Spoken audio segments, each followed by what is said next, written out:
The Nature Conservancy has protected 1 million acres across Minnesota, North and South Dakota over the last 65 years, which is really exciting. But we don't own 1 million acres. The Nature Conservancy has a series of preserves, a little over 100,000 acres in Minnesota, North and South Dakota.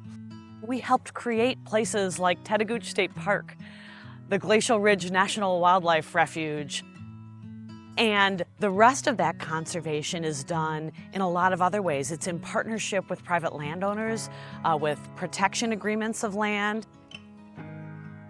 We are so fortunate in Minnesota to have voters and residents support conservation. And they supported conservation nearly 20 years ago by passing the Land and Legacy Amendment. Through the Outdoor Heritage Fund that was created from that amendment, we've been able to protect, just the Nature Conservancy alone, over 22,000 acres in Minnesota. We should be very proud as a state for the legacy that we're leaving our children in land and water conservation.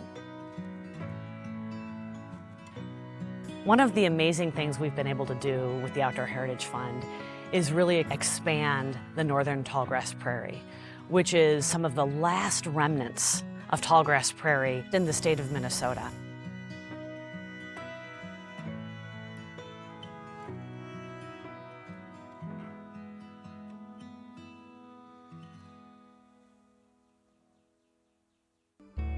I would say long-term ranchers, long-term farmers, how they found it is how they want to leave it, if not better.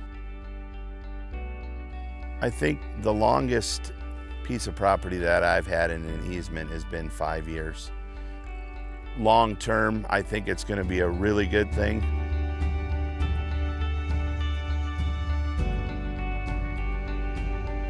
We simply couldn't do conservation without private landowners. Conservation easements are a critical tool. First of all, they're voluntary. Private landowners want to protect their land. And this is an opportunity for them to voluntarily protect their land, assuring the management practices that they hold dear are going to be held on their land, and that they can preserve what they have while continuing to work their lands and earn an income for their families.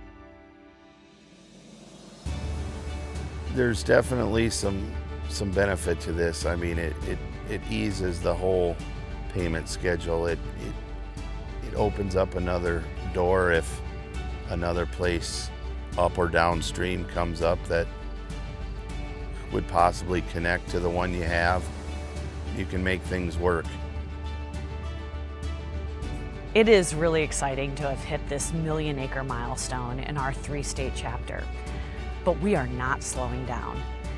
We have so much work yet to do. We have strategies to get land and water conservation done on the ground. We need our partners in the public sector. We need our nonprofit partners to work side by side with, and we need private landowners and our donors to continue to work with to achieve even more conservation so that we are leaving an incredible legacy for our children and grandchildren.